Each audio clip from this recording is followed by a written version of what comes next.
Patrick Kluivert bawa kabar baik dari Spanyol. Wonderkid 21 tahun minat gabung timnas Indonesia U23. Klub yang paling berpeluang rekrut Rafael Struijk. Klarifikasi aneh Arema FC tanggapi oknum supporter. Assalamualaikum warahmatullahi wabarakatuh. Salam olahraga. Klarifikasi Arema FC tanggapi oknum supporter yang membrutal. Ya, ini tidak sampai 2 tahun setengah. Aremania kembali membuat ulah dan melempar bis dari Arema FC. Dan yang selanjutnya, klub yang paling berpeluang rekrut Rafael Struijk setelah kontraknya habis di bulan Juni. Apakah kembali ke ADO Den Haag atau ke Liga 1 Indonesia atau Liga Malaysia. Dan yang selanjutnya, Patrick Kluivert bawa kabar baik dari Spanyol. Dan yang terakhir, Wonderkid umur 21 minat gabung U23. Coba kita saksikan bersama ya. Aksi barbar oknum diduga supporter Arema FC atau yang biasa disebut Aremania terjadi usai laga BRI Liga 1 melawan Persik di Stadion Kanjuruhan. Hal tersebut lantas membuat pecinta sepak bola tanah air geram lantaran seperti tidak belajar dari tragedi kelam beberapa tahun yang lalu. Menanggapi hal itu, manajemen Arema FC mengklaim mereka sudah berupaya maksimal untuk mencegah terjadi hal yang tidak diinginkan terjadi. Pengawalan pada tim tamu di area stadion sudah dilakukan. Namun, aksi oknum tersebut terjadi di luar kendali mereka. Kami sudah berupaya semaksimal mungkin untuk mencegah hal ini terjadi dengan melakukan pengawalan. Namun, ada oknum yang melakukan tindakan tidak bertanggung jawab di luar kendali kami, ujar Security Official Arema FC Bram Hadi Sultan. Di lain sisi, Kapten Persik J. Valente di unggahan akun Instagram miliknya turut menyindir aksi barbar yang terjadi pasca pertandingan melawan Arema FC. Menurutnya, Aremania seakan lupa dengan insiden yang merugikan tim dan sepak bola tanah air. Terlebih, beberapa jam sebelum kick-off, para penggawa Persik Kediri telah mengirim doa untuk 135 korban tragedi Kanjuruhan.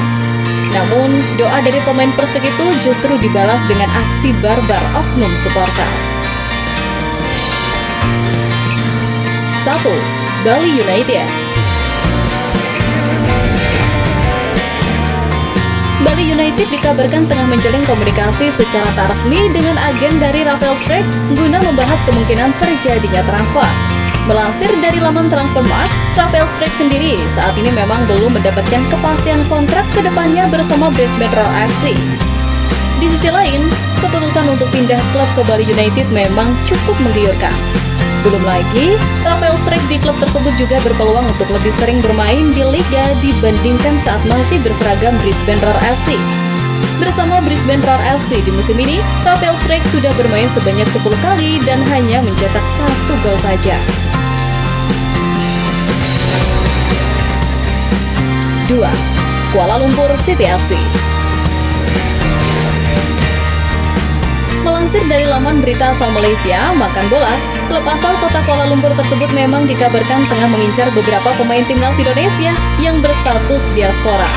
Beberapa nama seperti Sen Fatinama, Jerdi Ahmad, hingga Asnawi Mangku Alam juga dikabarkan tengah dicoba untuk direkrut oleh Kuala Lumpur City FC.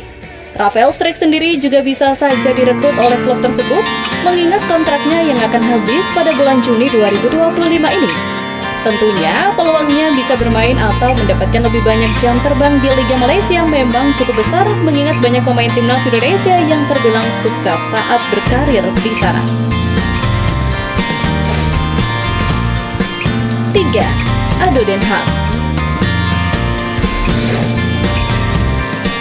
Rafael Struijk memang pernah menjadi bagian dari klub asal kota Den Haag, Belanda sejak tahun 2017 atau saat masih di Akademi ADO Den Haag. Bersama klub ADO Den Haag sendiri, dirinya sudah bermain untuk tim senior sebanyak 11 kali dan 41 kali untuk tim U21, sekaligus mencetak 11 gol dalam penampilannya. Tentunya, jika ADO Den Haag ingin merekrutnya, mereka hanya perlu menunggu kontrak sang pemain habis pada bulan Juni 2025 mendatang. Momen tak terduga terjadi di tengah panasnya duel El Clasico antara Barcelona versus Real Madrid. Pelatih timnas Indonesia Patrick Kluivert tertangkap kamera tengah berpose bersama supporter wanita yang membawa bendera Indonesia. Momen tersebut diunggah langsung oleh Kluivert melalui akun Instagram pribadinya @patrickkluivert9 dan langsung menarik perhatian publik sepak bola tanah air.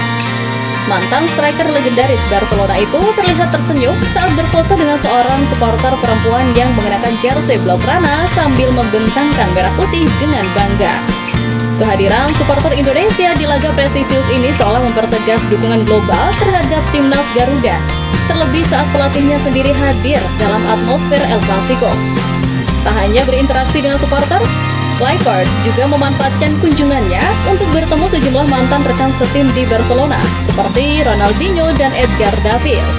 Bahkan, ia sempat berpose bersama rapper dunia Travis Scott yang juga menyaksikan laga penuh gengsi tersebut. Pertandingan sendiri berakhir manis bagi Barcelona yang sukses menumbangkan Real Madrid dengan skor dramatis 4-3 di Stadion Estadio Olímpic Luis Companys. Ini merupakan kemenangan keempat Blaugrana atas Madrid dalam musim 2024-2025. Usai menikmati euforia El Clasico, Kluivert kini kembali mengalihkan fokus ke misi penting, yakni mempersiapkan timnas Indonesia di babak ketiga kualifikasi Piala Dunia 2026 zona Asia. Legenda Belanda tersebut akan segera bergegas ke Indonesia, tepatnya Bali, untuk memulai pemusatan latihan dan mematangkan skema guna mempermalukan China dan Jepang. Pelatih timnas Indonesia U23 Gerald Vandenberg kedatangan pemain muda potensial yang terus menunjukkan performa impresifnya musim ini. Adapun pemain yang dimaksud ialah wonderkid Bali United Rahmat Arjuna. Di usia yang masih muda, Rahmat Arjuna selalu menjadi andalan pelatih Bali United Stefano Pugura dalam pertandingan Liga 1 2024-2025. Terbukti, ia sudah memainkan 28 pertandingan di mana catatan itu cukup bagus sebagai pemain muda. Dari catatan penampilannya itu, pemain 21 tahun tersebut sudah mencetak 5 gol dan 3 assist untuk Bali United di musim ini.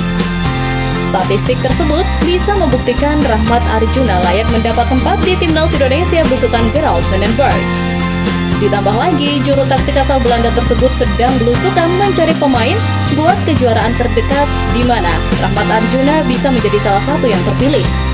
Rahmat Arjuna pun mengakui dia berharap bisa dapat satu tempat dan panggilan dari pelatih Gerald Vandenberg.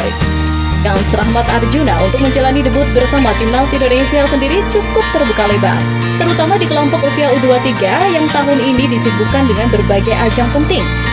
Pertama, Piala AFF U23 2025 dijadwalkan berlangsung pada Juli ini dan menjadi ajang pembuktian awal bagi para pemain muda. Turnamen ini kerap dimanfaatkan pelatih untuk memberi kesempatan pada wajah-wajah baru, termasuk pemain yang tampil menonjol di kompetisi lokal. Kedua, kualifikasi Piala Asia U23 2026 akan digelar pada September mendatang dan menjadi babak awal menuju turnamen utama pada 2026. Ketiga, SEA Games 2025 di Thailand yang akan dilangsungkan pada bulan Desember mendatang.